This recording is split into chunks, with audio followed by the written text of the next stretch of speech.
Rod Hutchinson, c'est le dieu de la pêche de la carpe, le gourou en termes d'appât. Il est une référence dans l'Europe entière et son fair-play et sa gentillesse n'ont d'égal que son talent. Malcolm Roberts, il pêche toujours la carpe avec Rod, il a un sens inné de l'eau. Xavier Paolozzi, journaliste halieutique, il est un testeur de matériel hors pair. Il sera notre conseiller technique durant ce film.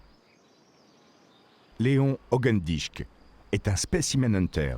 Sa passion, c'est la traque des gros poissons. Il compte à son actif un record européen pour la carpe commune, 32 kilos. Grand tacticien, Léon élabore des cannes à pêche très techniques. C'est un champion de la pêche de nuit. Rod, Malcolm, Léon et Xavier se sont donné rendez-vous dans un petit étang en Bourgogne. Hélas, nous sommes en pleine période de frai. La partie de pêche s'annonce difficile. Mais l'important, c'est que les 4 amis soient réunis pour la même cause, la passion de la carpe. Did you see any carp activities during the day? No. No, not at all. No, none whatsoever, only in that lake. Get your guitar out. Not until we catch a fish.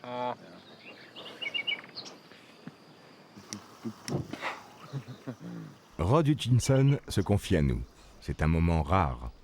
I started carp fishing when I was 16 years old, which is a long time ago because I'm 52 now, so I think that's 37 years ago, something like that. But I'd fished from being a very small boy, for being the age of 5 or 6, and I fished for all sorts of species, everything. Then I found a small lake one day, small etang, and I went to fish it for tench, and it was just one of those things. A big carp swam past my float, and it became a kind of a bit of an obsession. I thought, oh, I want to try and catch that fish, and I never expected it to last this long, but I still enjoy it, and I must admit, as I get older, I do prefer now going for the really big fish. It adds an extra dimension to it if you're fishing a lake where, you know, there's 30-kilo fish or something like that, you know, because they're absolute monsters. There's one thing at the moment which could just maybe hold things back, and that is been very hot the last 2 days, and the carp are on the point of spawning. They can go 2 or 3 days without feeding when they've, you know, got the spawning mentality on. The fish are certainly ready to spawn, which probably explains why they aren't feeding in the day at the moment.